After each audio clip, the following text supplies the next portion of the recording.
Okay, game 6 of Chanev's 1000 best games.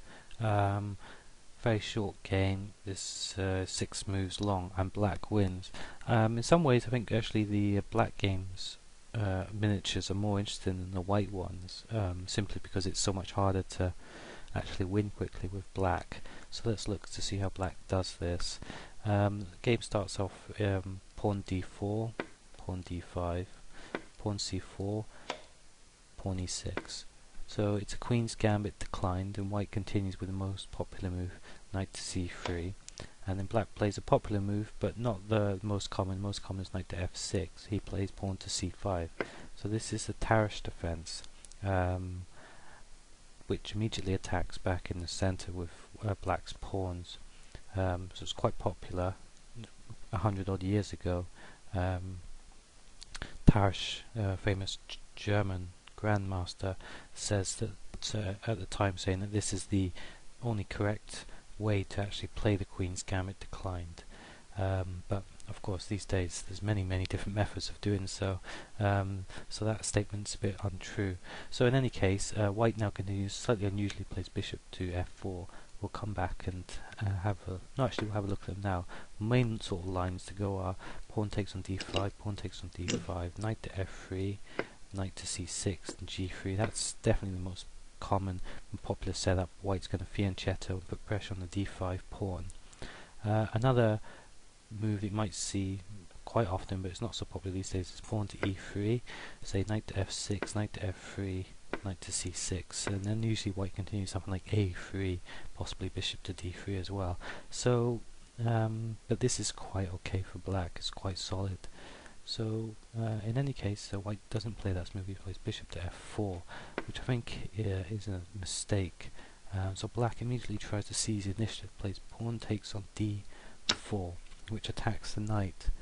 Now white doesn't really want to take back with the queen because he can be attacked with a subsequent knight to c6. So he plays bishop takes on b8. So he's fighting for the initiative, white side, but unfortunately, it's really black who's doing quite well here. Black plays a good move now. Pawn takes on c3. Very good move because the white bishop on b8, this square here is still under attack by the rook. So white has to think, what is he going to do with this bishop? And subsequently, of course, this c3 pawn is still attacking b2. So black effectively has created a double attack. White can't respond to both threats very well, but of course the bishop is more important than the pawn, so white plays bishop to e5 to save the bishop. Now black continues the simplest developing move, the simplest move of all, pawn takes on b2, and here white actually immediately resigned, incredibly. So why did he resign so early? What's going on here? So let's look at a couple of variations. If obviously the rook is attacked on a1, so if rook to b1, bishop to b4 check. Now what's black to do? He has to interpose his pieces. So queen to d2, bishop takes on d2. Well, black's won, white's queen. If bishop to c3, then that doesn't help. That's just delaying the inevitable. In actual fact, it loses more material. So after c takes on b2, if say bishop takes on b2, it's a similar theme, bishop to b4 check. Again, black is simply too weak on this diagonal. He's losing material very heavily, so that's completely lost. So white resigned, and that's justified. So let's go back and see a couple of moves, see where black could have gone better. Well, certainly bishop to f4 doesn't look like a good move. So I think continue with knight to f3, pawn to e3, pawn takes on d5, they're all better ideas. But still I feel that black could have tried at least possibly better. Instead of bishop e5, bishop to f4 might have been a better attempt to try and defend the position. Black's still doing really well.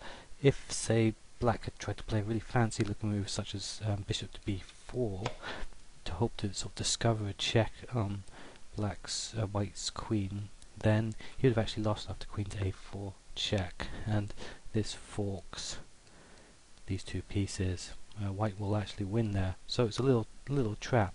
But black, of course, could play strong after bishop f4. He could play pawn takes on b2 and say rook to b1. Black has simply won a pawn here. He's doing really well. So black is much better. Another idea which I had, which was much more tactical, was say playing queen to a5. Now this is a really good plan. And white's game is really on the knife edge here. Black has all sorts of threats, so he's threatening pawn takes on b2 with a discovered check, and then that would attack the rook. So that's a really big threat. He also has another threat of simply pushing the pawn with a discovered check and attacking the queen. That's another major threat as well. So if say knight to f3, pawn to c2 check, queen to d2, bishop to b4, that skewers the king and queen together. Black's going to win. So it's very hard defense for white to play here.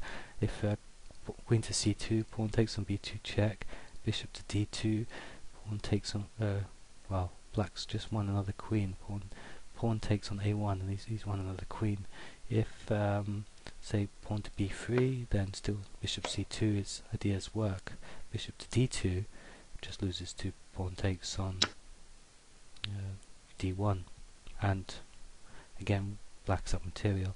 So it's a very hard move to defend against. In actual fact, I think white's best defensive try is pawn takes on b3, but black's doing really well after queen takes on c3 check, say bishop d2, queen takes on c4. Yeah, white's ahead in development, but black has 2 pawns. Yeah, okay, I much prefer black in this position. Yeah, he'll have to defend, but he's got a very solid looking position. It's no real weaknesses there, so you shouldn't have too much trouble defending this position, even though white does have a development advantage. But with 2 pawns down, yeah, I think I prefer black. So that was the game. Bishop f4, not such a great opening move. Pawn takes on d4, bishop takes on b8. That's simply a losing continuation. So a nice miniature from black here.